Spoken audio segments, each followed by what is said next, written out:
In 1985, Coca-Cola's CEO told the world their new formula was better than the original. 79 days later, he was essentially fired for telling the truth. This is the story of how brutal honesty nearly destroyed the world's most beloved brand, and accidentally made them billions. For nearly a century, Coca-Cola had been America's drink. But by 1985, they were losing. Badly. Pepsi had been chipping away at their market share for years with their Pepsi Challenge campaign. In blind taste tests, people consistently chose Pepsi over Coke. The unthinkable was happening. The king of cola was being dethroned. Roberto Goizueta, Coca-Cola's CEO, faced an impossible choice. The company had spent millions on research, testing over 200,000 people. The results were undeniable. Their new formula, sweeter and more Pepsi-like, beat both original Coke and Pepsi in taste tests. The data was crystal clear. Logic dictated they should change. On April 23, 1985, Goizueta stood before the world's media and did something unprecedented in corporate history. He admitted that Coca-Cola's original formula wasn't good enough anymore. "The best has been made even better," he declared, introducing new Coke. But here's what made this moment extraordinary. He didn't just announce a new product. He told the brutal truth. They were replacing the original because it was losing. Most CEOs would have positioned this as innovation or choice. Goizueta chose radical honesty.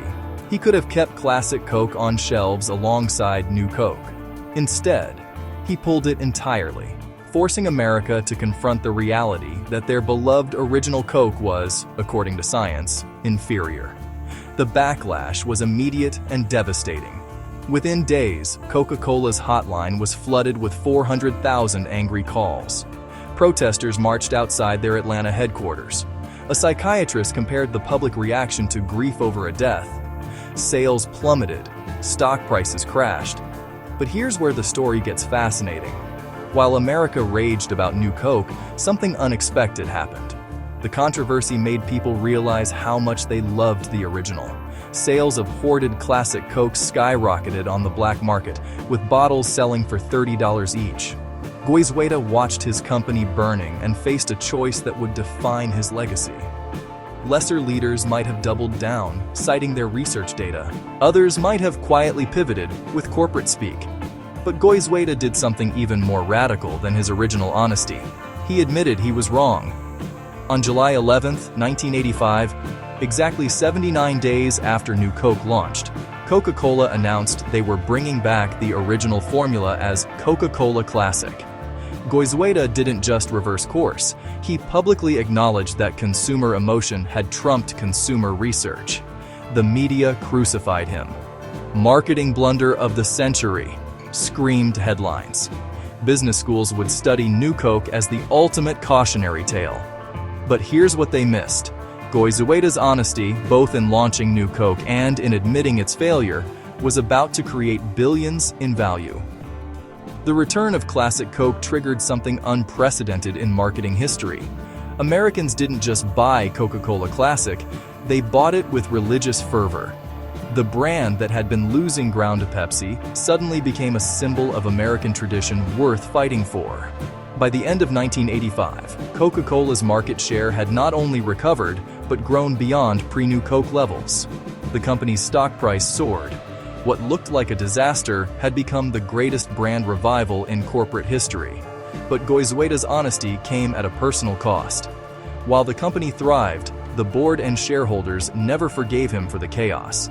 Though he remained CEO until his death in 1997, his influence was quietly curtailed.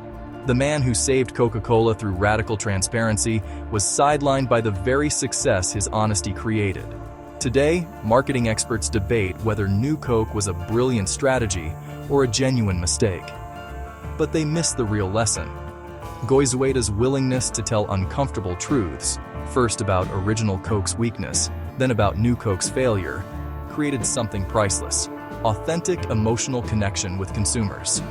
In our age of corporate PR speak and calculated messaging, Goizueta's story feels almost mythical. He chose truth over comfort, authenticity over safety, and turned potential destruction into billions in value. The next time you see a corporate leader dancing around difficult questions, remember Roberto Goizueta. Sometimes the most dangerous thing a CEO can do is tell the truth. And sometimes it's the only thing that can save them.